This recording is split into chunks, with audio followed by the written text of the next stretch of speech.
नमस्कार। अगर आपको कुछ मिनट्स में बहुत कुछ सीखना है तो ये शॉर्ट क्लिप आपके लिए है। अच्छा बताइए कि जो शुगर है, आजकल बहुत बात हो रही है कि मीठा अवॉइड करिए, शुगर अवॉइड करिए इन स्पेसिफिक, चाहे वो चीनी वैसे हो, चाय में हो या फिर मिठाई हो या किसी भी, या फिर इवन चॉकलेट्स हो, कि आप मत खाइए, बॉडी के लिए सही नहीं है। तो एज पर आयुर्वेदा क्या टेक है कि चीनी खानी चाहिए नहीं खानी चाहिए? बहुत क्लियर कट आंसर देता हूँ। शुगर मतलब जो क्रिस्टल जो पॉलिश होके शुगर आती है, यहाँ पे मैं उसकी बात नहीं कर रहा हूँ, मैं बात करूँगा मधुर रस की।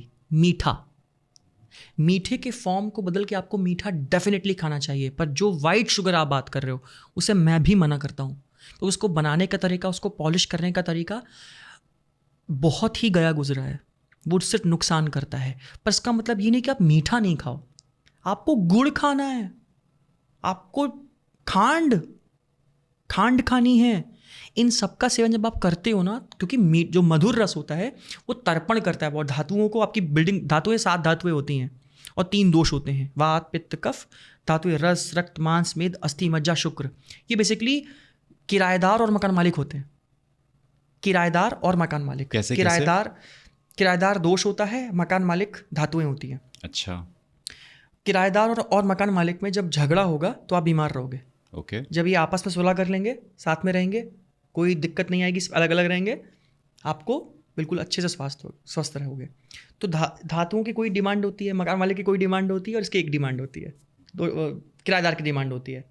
तो ये जो नित्य सेवनीय आहार है, या जो चीज़ें जिसके बारे में मैंने आपको बताया, या फिर आपकी प्रकृति के अनुसार जो डाइट है आपकी, वो सब जितनी चीज़ें मैंने आपको बताई, वो सब इसको अलग अलग रखती है। जैसे आप अपनी बुद्धि का इस्तेमाल करके, स्वाद का इस्तेमाल करके इनको झगड़ा करते हो, आप कभी ना कभी बीमारियों की तरफ चले जाते हो। तो ये जो शुगर है ये बीमारी करती है। पर जो मीठी चीज़ें हैं आपके धातुओं को शांत रखती है। जो दूध होता है वो मधुर रस का होता है, जो घी होता है वो मधुर रस का होता है, जो द्राक्ष होती है वो मीठी होती है, जो चावल होता है वो मीठा होता है। मधुर रस बोला मैंने।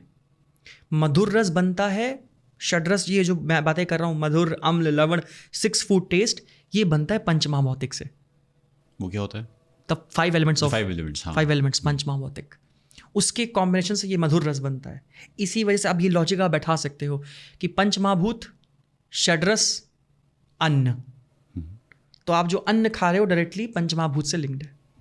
ये पूरा लिंक होता है। इसीलिए अन्न का सेवन कभी नहीं रोकना चाहिए। हमारी ऐसी समझ है कि जिस व्यक्ति को अन्न नुकसान करना शुरू कर देता है उसका अंतिम समय चल रहा होता है। इसलिए वो लोग बहुत कम खाते हैं। मैंने ऑब्जर्व किया है कि लास्ट के लैब में बहुत कम खाते हैं।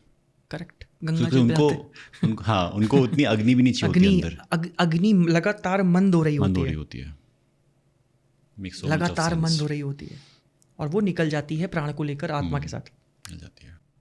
इस तरीके से आपको समझना है शास्त्रों को, तब आप वो अनुभव कर पाओगे जो इसमें कहा गया आरोग्यता।